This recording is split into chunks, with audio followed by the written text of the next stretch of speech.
Hello, this is Mike with TradeWinds RV Center, here to congratulate you on your purchase of your new JAYFLIGHT STX 184BS travel trailer.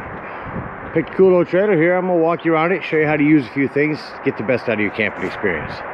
Let's start by talking about arriving at the campsite. A couple things to take into consideration when parking. On your campsite, think about your awning. It's a little windy out here today, so I have it all the way out, but leave plenty of room for your awning to come in and out. On your off campsite, of course, leave plenty of room for your slide to come in and out. Then I also want you to think about where your power and water connections are going to be on your unit. Power is going to be just behind your tire, and city water for campsites is going to be just toward the rear here on your off campsite or your driver's side of your tow vehicle. So park accordingly so you can utilize the facilities at the campsite. Once you arrive and unhook your hitch, first thing we're going to do is level your unit. It does come with a power tongue jack with a night docking light should you arrive at night. Simply retract to lower, extend to raise. Now should you lose power, under that rubber stop right there is that hole for that crank right there. That'll get this up and down if you don't have any power. Speaking of power, check your battery posts when you arrive. Make sure those haven't wiggled loose coming down the road. Once we got our unit level, next thing we're going to do is stabilize it. Your unit comes with 4 stabilizing jacks, 1 on each corner. 3/4 inch hand crank here. You can use a drill gun or an impact driver. I just recommend when you slow down when you get to the bottom, because these come down kind of quick. I'm also going to recommend stabilizing jack pads. Jack pads are going to protect the feet of your stabilizing jacks from dirt, debris, and hot blacktop. Keep them from sinking into the ground. Grab a 4-pack of them, put them down underneath these, and run these down just until we're taut. Once you have any type of resistance on your hand crank, go ahead and stop, because remember, we already have our unit level. All we're trying to do at this point is stabilize it. So you got 1 on each corner, run all 4 of them down. Once we got our unit level and stable, we can hook up our power and water.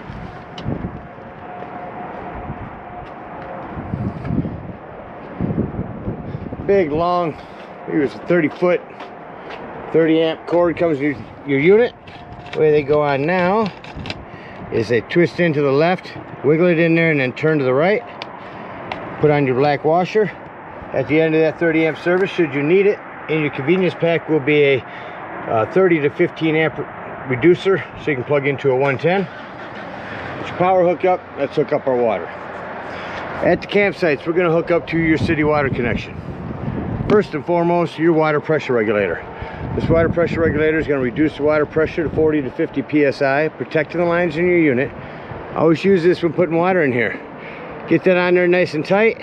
Hook up your hose, but don't turn your hose on yet. Just to the right of that water is your hot water heater. All we're doing at this point is making sure our drain plug's back in. Get that in there nice and snug. Once that's in there tight, you can go ahead and turn that hose on. Now after the hose has been on for a few minutes, go inside and deploy your slide. Our unit's level and stable. Get that slide open, get inside and open up your water taps. Once you get a nice steady flow of water going through them, no more air, shut them off, and then you can turn on your hot water heater from indoors. Now let's say we're gonna go camping and we're not gonna hook up at a campsite. In that case, we'll simply fill up our fresh water tank. That's toward the front on your off campsite. No need for a water pressure regulator here, simply use a hose. 2 ways to tell when this is full, and don't leave it unattended when you're filling it. 1, there's an overflow valve right here, or 2 on the inside where you check the levels of your black tank and your battery and gray tank. There's also a freshwater button. Once that tank is full, remove your hose, put your cap back on, and then whenever you want to utilize that fresh water, you'll turn on your water pump indoors. Don't turn your water pump on when using city water. That's already got pressure. All right, we got power and water. We're ready to camp. Let me walk you around the rest of the outside of the unit, starting on your off camp side.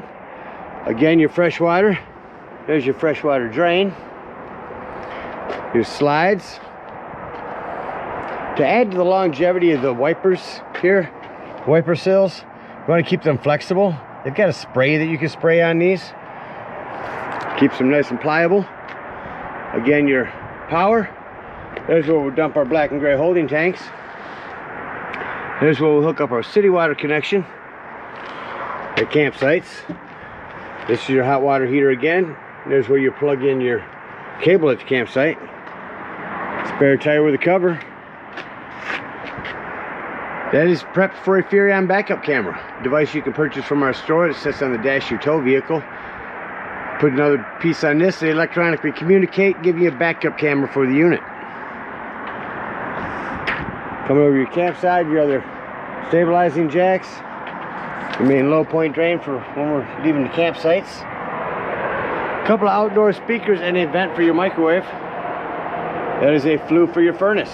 If you run your furnace, steer clear of that and make sure it's never blocked. It does get rather warm. Got a 110 out here. On your awnings, I'm going to run that out a little bit further to show you how this pitch control works. Your big pass-through storage. Propane up here, lefty-loosey to open. Again, your power tongue jack. And that about covers everything on the outside. So take a look inside your unit. First thing I like to point out in all units is the fire extinguisher. Make sure that you and everyone that's camping with you knows that the fire extinguisher is located by the entry doorway, just in case of an emergency. Coming up into our unit, up to our upper left, we're going to see some controls. Here's your awning. I'm going to go ahead and run that out. The wind's died down a little bit. A couple things on your awning. Make sure that your exterior door is no more open than 45 degrees. Otherwise, this won't let it come out and it'll run into it. So run your awning out just until that white flap falls down and you can see your brown bar. That will continue to run itself out and start running itself up backwards if you're not paying attention. So only run it out as far as it needs to come out and stop there. Again, I'll show you the distance between your door. So keep your door closed semi to bring this awning in and out. As I run your awning back in, down here is going to be your interior and exterior lights, your slide control, and up here is where we'll check the levels of a brand new battery. There's the button I said you can hold down and tell when your fresh water is full. Then your black and gray tanks. Awning's back in. Here's where you turn on your water pump if you're using potable water, your water heater if hooked up to gas, your water heater if hooked up to electric. You are prepped for a TV here. You can plug in your cable, 12 volt or 110. 110 with USB or GFCI reset.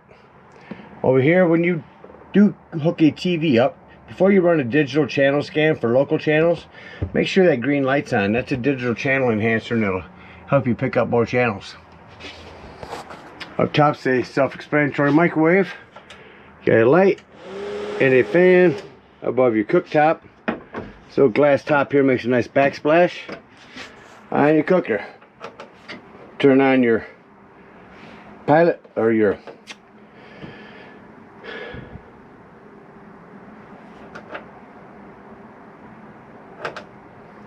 turn on your panel light. Turn this to high, press it in, and when your gas is turned on, your light will come up there. Down below that's going to be your furnace. To the right of that, it's going to be a fridge. Up top, hold that in for a couple seconds, turn your fridge on. So whatever is white is what we're controlling. For example, that's the fridge or freezer. And this is the fridge. We like to keep the freezer at 5, fridge at 3. This is a night mode. It's telling the fridge, I'm not going to be opening and closing you as much. Please save me some power. And it does so.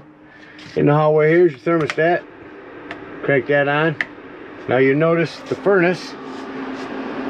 The fan tends to take a few minutes to cycle through before it shuts off.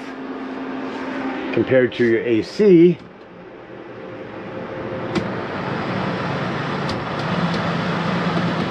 Turn on and off up here. Up above your kitchen area is going to be your RV technology sound system. Turn that on. Get a channel to come in out here. Working together to prepare indoors. all levels before something ever happens. And Chris, I'll give you the outdoors or both. It's resetting the expectation. Bluetooth, AM, FM, auxiliary hookup. And if we move, we'll head back into your bathroom. So I mentioned in here you do have one touch lighting and a hand crank open vent there. Your bunk areas have their own individual lighting. Down below your bunk here is going to be your access panel to your breaker box and fuses. Looks like you got a handful of 15s in there, a 40 and a 30. Highly recommend having some of those with you when you take off. Under your bunk here is going to be some more storage.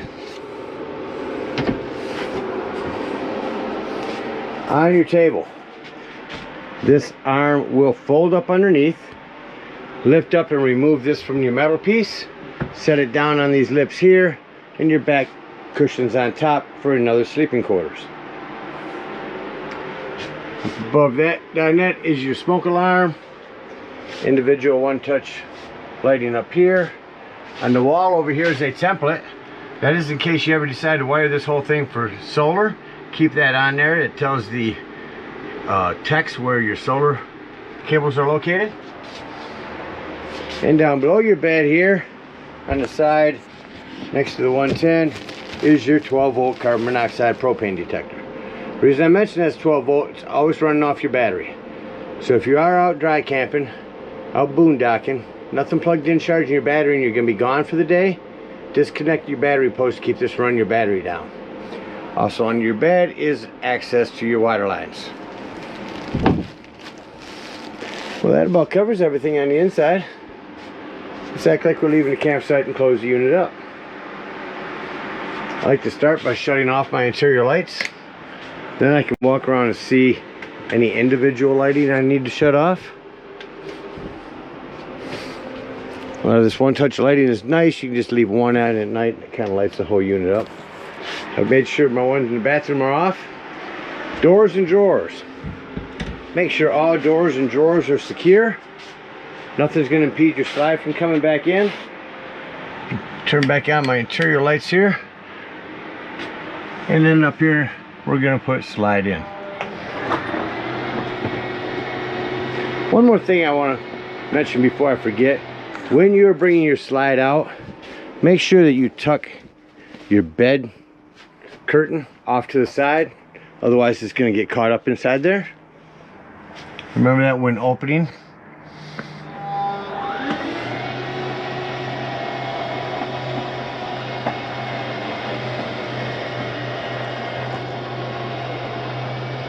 The importance of having all these doors and drawers closed. All right, our slides in, shut off our lights, and exit the unit.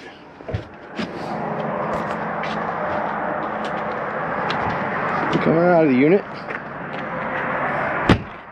Before you leave the dump station, make sure you lock and deadbolt this door and lift and turn this over. Steps will fold up once and then up. At this point, if you are out dry camping, come around to your freshwater tank. Go ahead and get up underneath there and pull that low point drain. Otherwise, if we're at a campsite, we're going to unhook our cable, our water, and our power. We're going to bring up our stabilizing jacks and head on up to the dump station. At the dump station, park accordingly. Your dump's going to be right behind your tires on your driver's side of your tow vehicle. You get there, you got a 10-foot hose, comes with your convenience pack. Hook that up and pull our black holding tank. Once the sound like that's done, you can open up your door and press your panel to see if the black tank is empty. Once it is, go ahead and close that black handle and pull your gray handle. Now while that gray handle is draining, come on over and dump these two low point drains. When those are done draining, come back over to your hot water heater.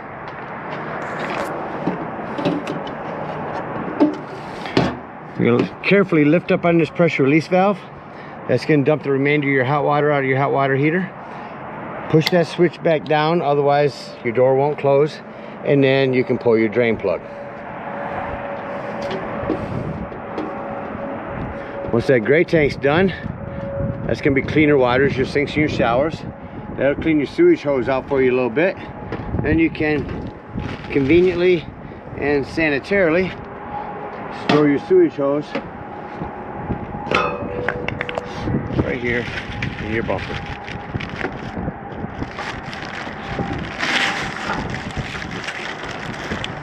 So, again, thank you guys so much for your purchase. Hope you enjoy this new JAYFLIGHT STX for many years to come. Happy camping.